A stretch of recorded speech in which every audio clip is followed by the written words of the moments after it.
Estamos quase dentro de um videogame, né, gente? Já tô sentindo aqui que eu tô dentro de um videogame, mas é o Caleidoscópio. Estamos de volta aqui ao som da orquestra Multiplayer. O Caleidoscópio está ao vivo aqui na tela da TV Horizonte, PUC TV e TV Educar, com um bate-papo sobre mercado de trabalho em games.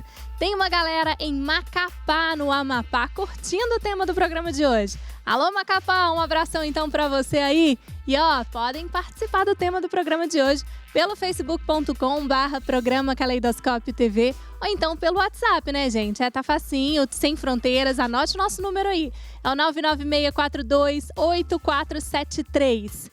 E se você que está mais pertinho, assim, aproveite também para participar, além, né, do seu comentário, das promoções que estão no site aí da TV Horizonte. Olha só.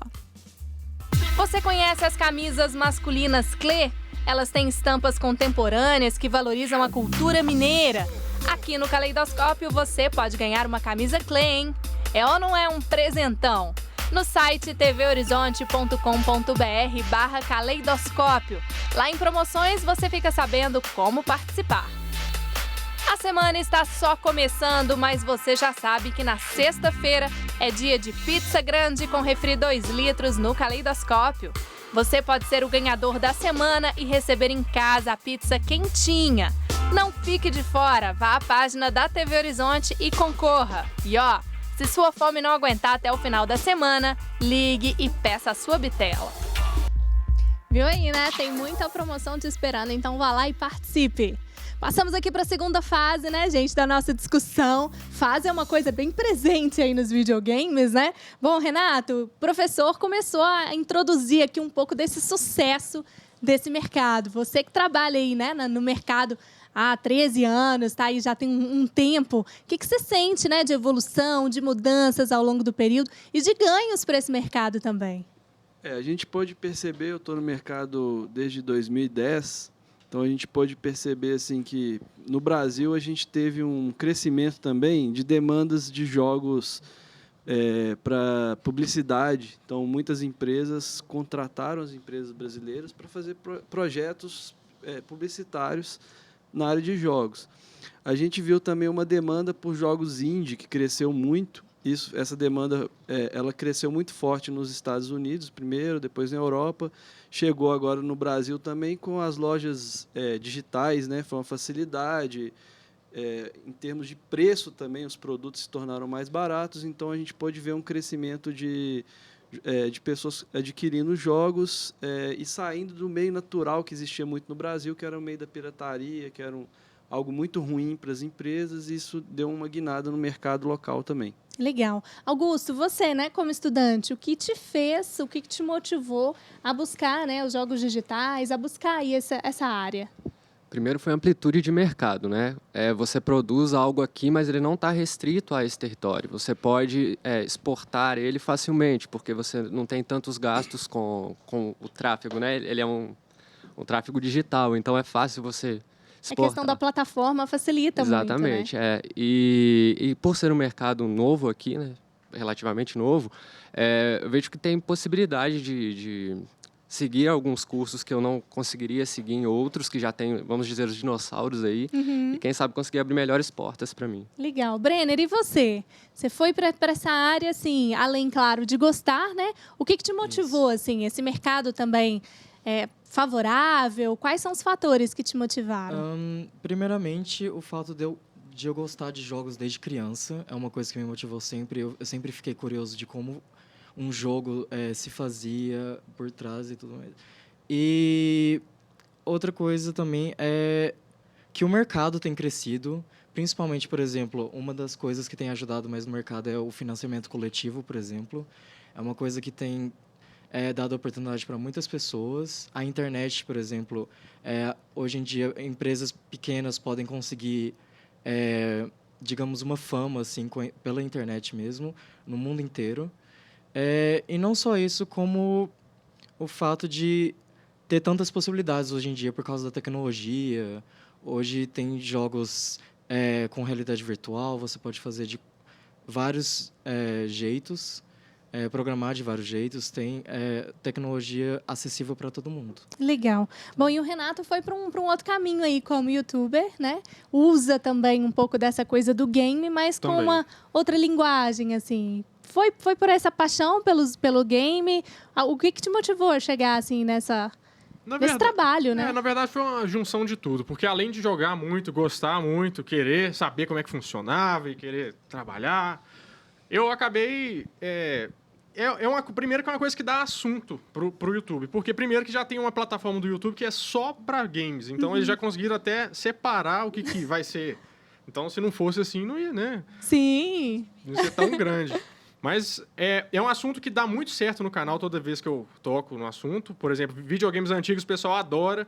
Mas o legal é que o pessoal eles gostam não só dos antigos, mas eles também querem saber o que está vindo de novo. Então eu me preocupo bem em saber o que está acontecendo para mostrar para o pessoal o que está vindo por aí, quando vai ser lançado, ou coisa do gênero. E também, inclusive, eu até tinha comecei um dos quadros do programa antigamente, quando eu estava bem no início, era o quadro que chamava Indiana Games, que tinha a vinhetinha do Indiana Jones e era só de jogos indie. Então eu toda semana apresentava um jogo indie pro pessoal, e o pessoal gostava bastante. E muitas produtoras começavam a me falar assim, fala do meu jogo aí, legal. mostra aí. Então, nós vamos mostrar um trechinho, porque o canal é bem divertido. Vamos rodar aí pro pessoal de casa ver um pouquinho.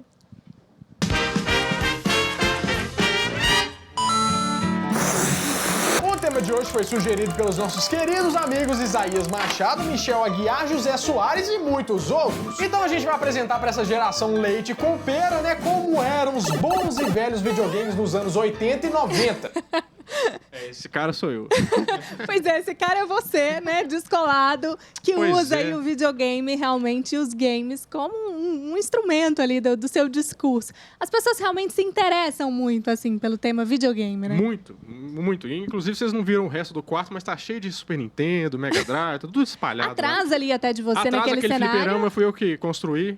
Pois é, ainda tem essa habilidade, né? E se a gente pensar, já que ele falou aí de construir, né, a questão da construção do modo de fazer um videogame, quantos profissionais vimos no início do programa, né? Vários, dependendo da complexidade do game, a gente tem vários profissionais, mas quais são as etapas assim que a gente poderia pensar e ajudar a especificar mesmo para as pessoas que não entendem, como eu, qual que é o processo para fazer um game, gente? Professor, como é que se começa um game? É engraçado que o processo de construção de um jogo, hoje em dia existem muitas metodologias, muitas formas, mas eu acho que a sequência lógica seria a primeira etapa. Quero produzir meu jogo, né? Seja uma empresa ou seja, por exemplo, um grupo de amigos que vai montar uma iniciativa indie para desenvolver o jogo. Eu acho que é a pré-produção.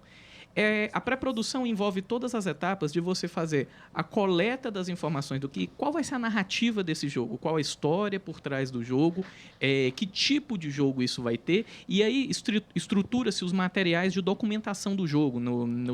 Na indústria do desenvolvimento dos jogos, a gente tem um documento base que é chamado GDD, Game Design Document, onde você tem nele toda a estruturação do que vai ser o jogo, fase, no que a gente conhece como level, né?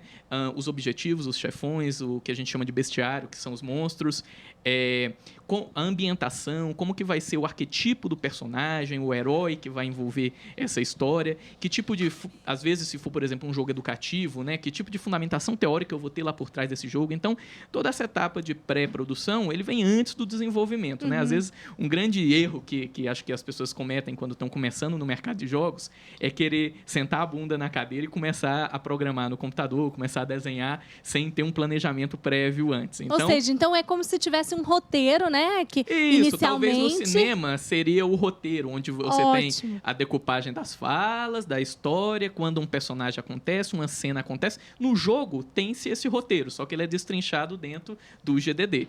Após a etapa de pré-produção e a etapa de documentação, a gente tem a etapa de desenvolvimento, né? Que aí é dividida em etapas de programação, etapa de arte, do sound designer, né? Que é a composição de trilhas, efeitos sonoros.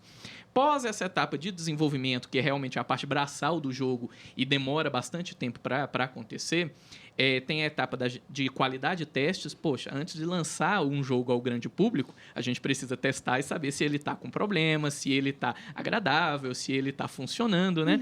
Então, essa etapa de qualidade, ele geralmente valida numa primeira fase preliminar com a equipe interna de desenvolvimento. Numa segunda etapa, eles selecionam algumas pessoas do que seria o público-alvo desse jogo para fazer os testes do jogo. Legal. Após a etapa de desenvolvimento, de testes e qualidade, a gente tem a etapa de comunicação, divulgação do jogo, que é o lançamento propriamente dito. Que hoje a gente tem canais de distribuição, no caso das mídias móveis, que são os marketplaces, né? Ou, se é um jogo, por exemplo, de computador, a gente tem formatos de distribuição que podem ser aqueles formatos tradicionais, de caixinha, né? Excelente. Vamos falar sobre esses formatos daqui a pouquinho. Vamos dar uma pausa aqui nesse nosso papo, né? De jogo, de game. Você que está em casa, se liga, daqui a pouquinho tem mais.